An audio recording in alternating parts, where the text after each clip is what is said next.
Combo. Let's go. Welcome to Silent Warriors with Weston Lord. Last time we recorded this, I didn't record it, so we just did it for fun. But we're both completely fine with that.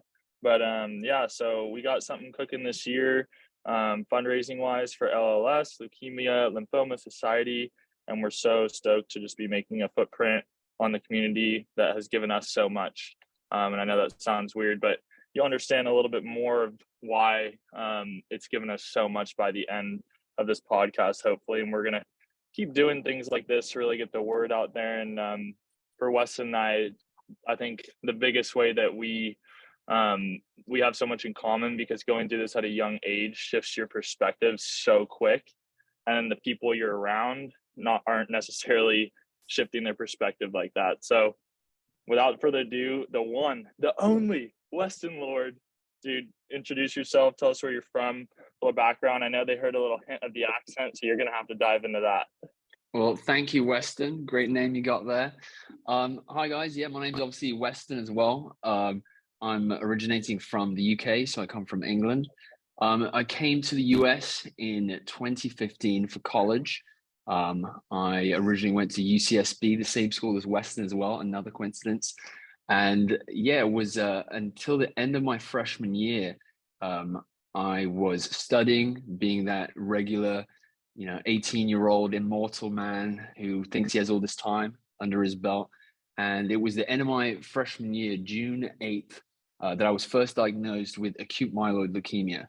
And so, some of the stuff that we share, as well as a name, First University, we also share, that similar experience of having gone through cancer. I imagine that's going to be, a good portion of what we talk about in this here. Yeah. So what would you say before cancer? Do you see yourself as kind of a different Weston? Because that's how I kind of look at myself. I mean, obviously I wasn't just this whole different person, but I think my perspective and outlook on life changed so dramatically. So can you touch on that a little bit about, like, without touching on anything cancer, the intro to when you found out about anything, what were you doing in your life, and what was kind of going on? Yeah, it's a great question. I really make an effort when I talk about myself before cancer, that I was simply doing the best with the information I had. And that's important in terms of when you're thinking about your own experiences and going through life. But yeah, a very radically different version of Weston. The way I kind of think about it is, like I said earlier, the younger you are, especially, around that 18, as your life is simply opening up, especially if you go to college, you're finishing high school and have all these new experiences, you really do just feel the kind of grandness of the world and how much freedom you have to make decisions. The time you have really quite feels unlimited. And so, you take more risks and, you do stupid things. And in a lot of ways, it's good because you are experiencing the world, but you make a lot of careless errors, and you might treat people a certain way because you don't quite know the repercussion or the future that kind of holds for you. So in terms of myself, I definitely lived a little bit riskier. I definitely lived a lot faster. I definitely was a lot more indulgent in life's pleasures and stuff that are offered. When I try to be nice to myself, or not too harsh on myself, I wasn't, I would say, accessing the full potential of myself and what I could give. And I was lucky in some ways, the opportunities that I got, when cancer did happen, to kind of change things around and see things from a different perspective. And I think that's a great point to take us into the next kind of topic of, when did you feel that it really was something lucky happening to you versus, like, the why me mindset out first, because people always ask people like us the question, like, what was it like when you heard those words, like, you have cancer? Like, when you heard the C word, what were you feeling, and how long did it take you to really shift that perspective into, instead of why me, instead of, you're lucky, and maybe it was instantaneous, but can you touch on that? Definitely wasn't instantaneous. I can say that for sure. When you hear that for the first time, it's definitely almost like a lightning bolt going through your body in terms of just hearing that words. And it does take some time to process it. I would say for a lot of people, including myself, it doesn't really quite set in until maybe you start losing your hair, you start feeling the kind of side effects of treatment. That's when it starts becoming really, really real. In terms of the actual gratitude, I like to think that I've been fortunate enough to be able to be exposed to cancer more than one time. So I've been diagnosed and relapsed. So I've had acute myeloid leukemia 4 times. And so each time has been a progression of a change in kind of within myself. But in terms of that first experience, I always touch upon this Confucius quote that really kind of summarizes in a lot of way that kind of trajectory change. And that says, every man has 2 lives, and the second begins when he realizes he has just one. And that was like a big moment when the kind of cancer had really, it wasn't leaving in terms of the experience that I was going through. The chemo wasn't just going to stop, and this was the reality of the world, or my world at that point. And so that was a big realization in terms of, I had this chance to really get to know myself a little bit more better, to get to understand, what I wanted to do, what was my why. Because, we don't really get the opportunity to really think about ourselves and what we want, because societal distractions, everything's so fast, and to really kind of sit down and have those conversations with yourself, I really feel kind of blessed about. But even still, after the first treatment, it wasn't all like, oh, this is a blessing, this is an opportunity.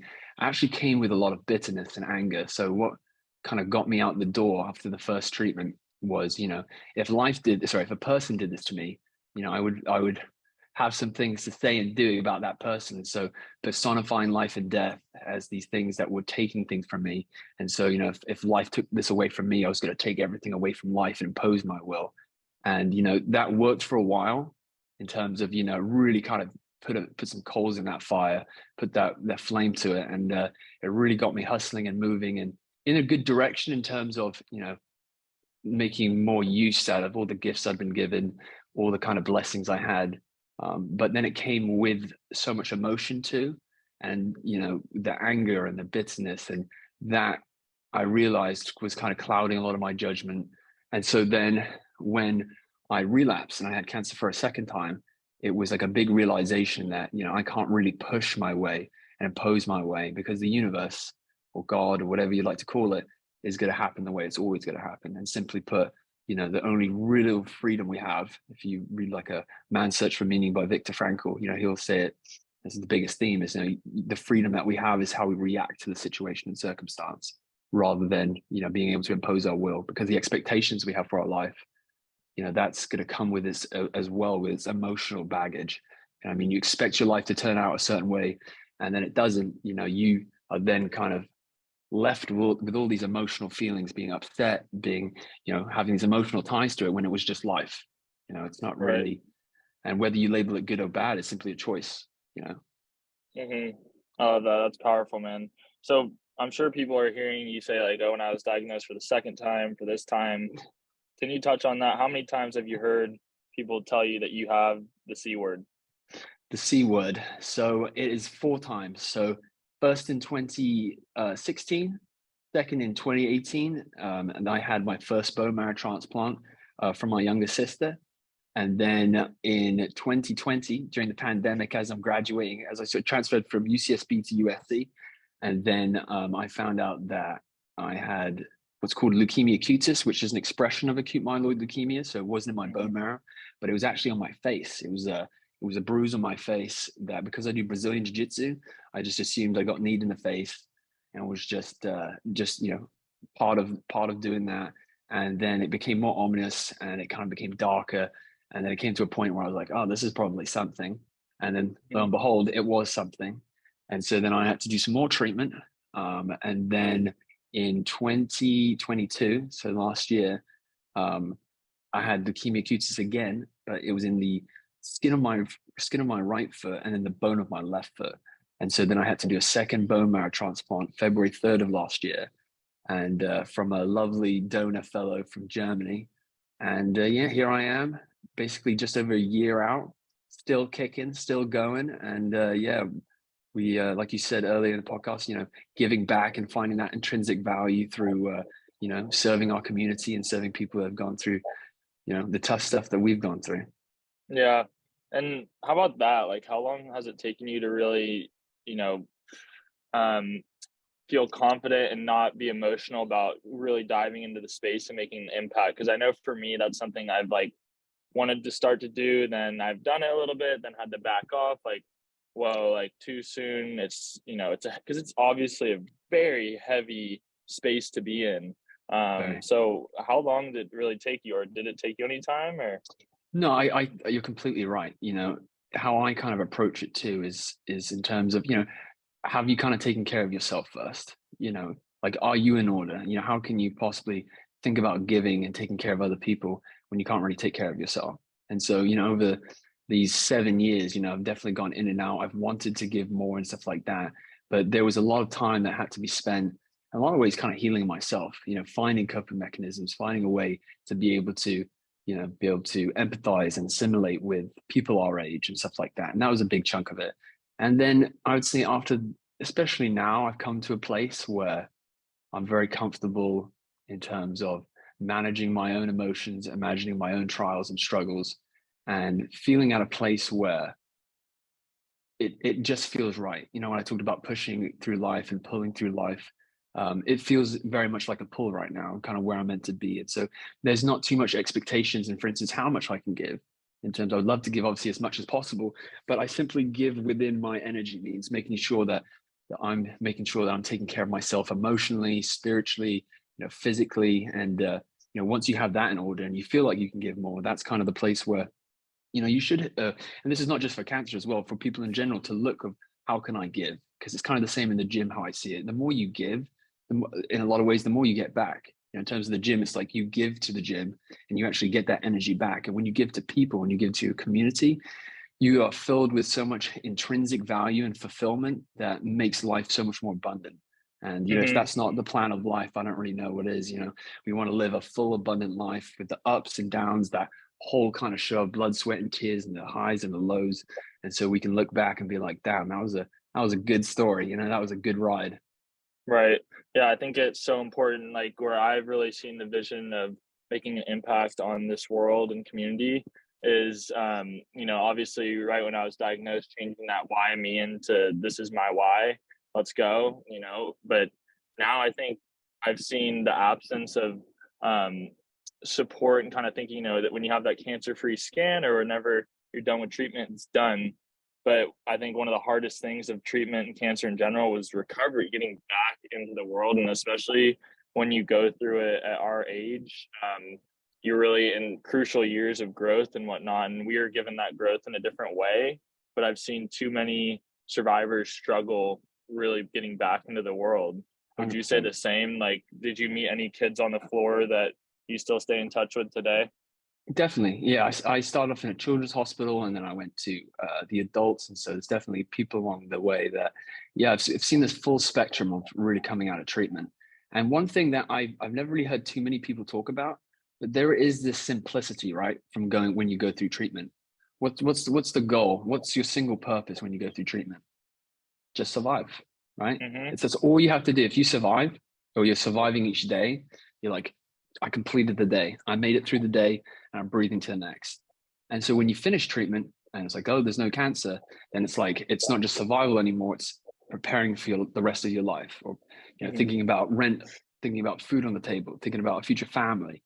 And so, having these future goals or aspirations and expectations and stuff like that also come with then the reality of life, which has a lot of pressures, has a lot of stresses. And so you have that, including with, your previous treatment diagnosis, illness, which has obviously its residuals from that. It does make life in a lot of ways. It adds to it for sure. And so I have definitely seen the stresses that come with coming out of treatment, and it's not a linear path. You're going to have residual, not necessarily relapses from the cancer, but health stuff which might prevent you from doing stuff you love. And for me, it's like sometimes I have reoccurring kind of GVHD, graft versus host disease, which is essentially the new immune system that's saving me, trying to then have a little crack at me. And so that kind of prevents me doing stuff I love, like jiu-jitsu. And so then it's like, okay, that's really not ideal. I don't like that. But then again, you're the only person who's ever going to see your life through your eyes and feel what you feel. And so that story that comes into your head really becomes such a powerful thing. Is I could be like, oh no, this is horrible. I can't do the thing I love. But then a better story might be, oh, this is an opportunity for me, for instance, to strengthen my mind or my career, or, you know, giving back into the community. And that's the way I've kind of structured it is, you know, maybe it happens for a reason, maybe it doesn't, but because I'm the only one who's ever going to see the story in my head, I'm going to tell myself that this is an opportunity to, for instance, work with the Leukemia Lymphoma Society, work on my company, do all these other things. And so it becomes an opportunity because of the narrative and story that I perpetuate in my own head. Right. Yeah. Telling yourself, or any story that people tell themselves, is so key. But I think people forget you have a choice of what story you're going to tell yourself. You Because always have a obviously choice. you went through so much darkness, and, you know, I felt the same. And you could really have that victim mindset of just like, why me? Okay, I'm recovering. I have doctor checkups, all this. But I mean, you can live that life, but you have a choice to tell yourself something different and really make a purpose out of it. And I feel like that's our mission right now, is making a purpose out of something really bad that's happened to us. And I tell people, you know, cancer is the best thing that's ever happened to me. It You know, shocks I don't people. It know. shocks people, but it's Yeah, true. It's true. I have I have no idea where I'd be today without going through that. It taught me so much and connected to me. I wouldn't know you, you know, I wouldn't know so many people that are close to my life today. And I don't know what my why would be. I don't know why I would get up every day, you know. Obviously it would have come and I would have figured it out a different way, but I think it's just become something so important in my life, where it's not just done when it was done that year, 2016. It's something I'm going to carry forever. And, you know, I think you and I both vividly remember, and you're still going through, you know, the tough times of it, where you're at those super low points. And I always remember some of my friends, when I'd be in treatment and stuff, they're like, yeah, you know, I had this test or something, I had something that's stressing me out, or a work thing. But, you know, I look at your bracelet and it gives me that perspective. And now I find myself in the shoes of where my friends were. Like, I have a buddy, Bryson, who's in the hospital right now, and you know, having things, being stressed about work or whatever it might be. Looking at something like this is just that symbol for giving me perspective, because even people like us, it's not like just all the time we're like, oh well, you know, my car broke down, it's all right, I had cancer. It's not always like that, you know. Like, we still kind of go through those swings of emotions, but nailing and, you know, being persistent with carrying the perspective is super important, you know. Definitely. And like what you said, you know, I think being younger and having gone through it is its own interesting circumstance, because again, you have all your friends and their kind of trajectory of their life. And so there's so much experience still left to be collected in terms of some of the stuff you learn, especially through suffering, especially through adversity. And so we're in this weird space where, you know, we've gone through stuff that typically what the average age of a cancer patient is like 65 years old. And so when we speak to these older people, it's weird how we can relate to a lot of the older people because they've been through it. And so Mm-hmm. then, you know, again, trying to still assimilate, it's trying to really have that connection with your friends because you love them and care for them, but then also having that trust and in yourself because of the experiences that you've went through, and to not kind of dismiss them, to be like, I did learn something and this does separate me, but I shouldn't just neglect that, or I shouldn't Right. dismiss that. And yeah, having that kind of innate trust in yourself and being like, this is the direction I want to go, even though my friends might necessarily want to do something a little bit different. Having that trust in it too, because again, we're all going to come to somewhat the same conclusion down the line in terms of how short this life is. And you know, again, it can be a blessing to realize Yeah. you know, the fragility of life, but also that comes with so much color. It's like you don't really know how good the good really is until you've had that bad to give you that perspective.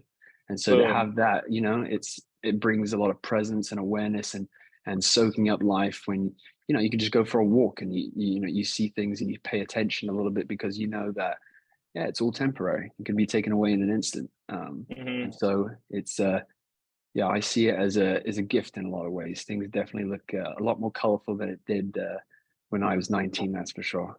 Maybe it's because I'm Right. also in California. I don't know. And maybe I've seen Yeah. the sun a little bit more. Yeah. But I think also another thing to touch on is, you mentioned trust and then storytelling. Mm, I think you have to trust yourself with the story that you're telling yourself, yeah. because I mean, this happens all the time.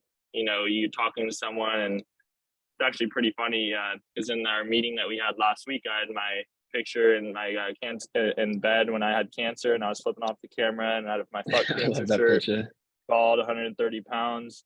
And it's funny because I joined my sales meeting, and that was the picture. I forgot to change it. So afterwards, people were asking me, and I think that can really affect people because they're telling you the story almost about like, oh my god, like I'm so sorry, like I saw that. Oh my, that They're must have been so projecting. They're projecting as right. well what they think the experience would be for them, which is like another hurdle that cancer patients and cancer survivors have to deal with, right? Because you're going to get people to project their own pity on you, but you're like, I don't tell a story of pity to myself. Mine's the hero's journey, and what would the hero's journey be without the troughs? And I endured something and overcame something that was incredibly tough. And so yeah, to balance that out, right, between the trust of my life and my story, and to tell it in a way of overcoming, and in terms of way of discovery, and this, it can be a tragically but yet beautiful thing. And but a lot of times you get initial reactions from people, it's pity, it's I'm sorry that you went through this kind of thing.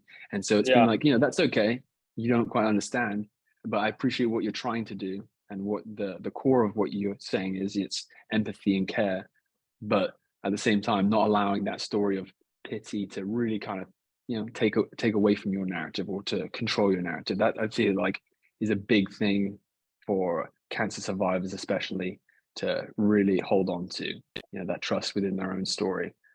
yeah, As people, yeah. or really putting it behind them, and saying, oh, I'm gonna move on.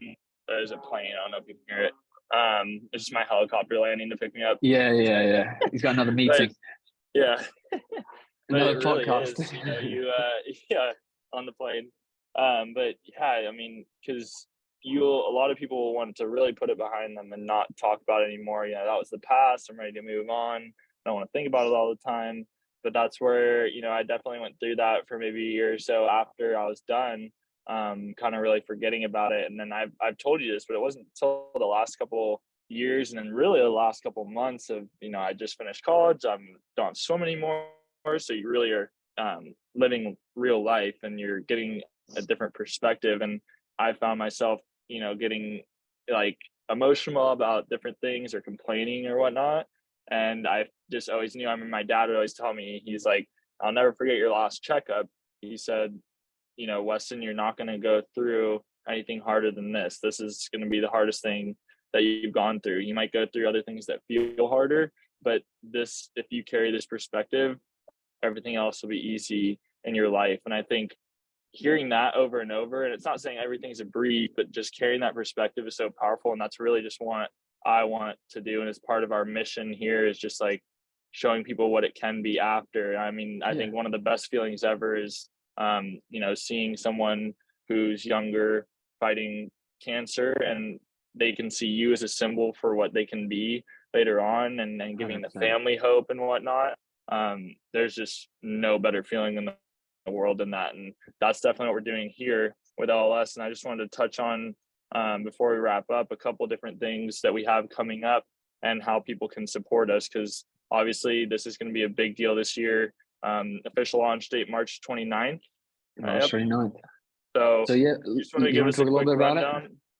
Yeah, I mean, we're running it as Weston's Warriors. Back when I was sick, my town made a community around me, Weston's Warriors, and now, I mean, obviously we share the same name, and we have the Warriors around us. So now we're under LLS, and Weston is the official leader of the team, and I'm happy to be a part of it. And we have a bunch of members where we're getting together and doing different fundraisers, and they'll continue to happen throughout the year. We each have a goal, how much money we're going to raise, and overall. So we're really stoked to be getting this going. And so what would you say in the next couple of months is something that people can be?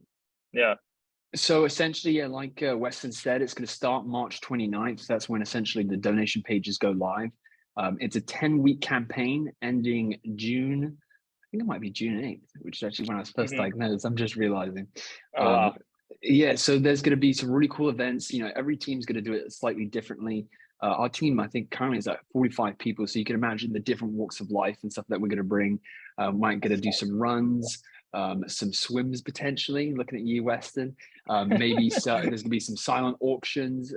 There's going to be live show and music stuff. And of course, because of my love and addiction to Brazilian Jiu-Jitsu, a lot of Jiu-Jitsu events.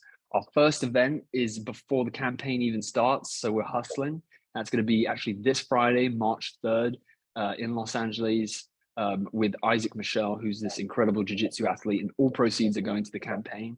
And we're gonna have some cool goodies and merch and goodies and giveaways. And so that campaign itself is simply to raise as much money to fight blood cancer. And it's an amazing organization. I think they've raised something like $1.5 billion since maybe the late 1940s. And in terms of the advancements in technologies and immunotherapies like CAR-T, and the patient support and the financial assistance, I've definitely benefited from it myself, and mentorship and connecting with other people in terms of diagnosis and age. And it's a really cool thing we're doing, and it's gonna be really fun. And we hope you can be a part of it. So if you see any events and stuff like that, please hit us up, join, donate. However you want to get involved. It feels really good, and it definitely makes life more abundant, and that's for sure. Yeah. And, one important thing for people to know is how this directly affects the patients. For example, Bryce right now is getting a trial, and it allows patients to be able to get access. So like Weston just said, getting different treatments that, are very advanced. So I had a very, wasn't a simple chemo, but it wasn't a trial or anything. So I know that you've had a couple that have been trials, right? Oh yeah, I've had a couple of clinical trial guys. So right. Yeah, but the bone marrow transplant too, as well. The education that comes with that. I definitely got a lot of that before both of them, in terms of the fallout, what to expect, and all that stuff. But more so, again, having that connection with an organization that are genuinely looking out for you, and want you to do the best and to get through treatment, and to potentially help other people in terms of them going through it, in terms of perspective, like we spoke about earlier. Because I think one of the big themes kind of in our campaign as well is it's not just about survival. Obviously that's during treatment, but especially after, it's like you don't have to just survive, but you can very much thrive with through your trials and adversities and tribulations. It's very possible. And look at us, dude, we're thriving. Right.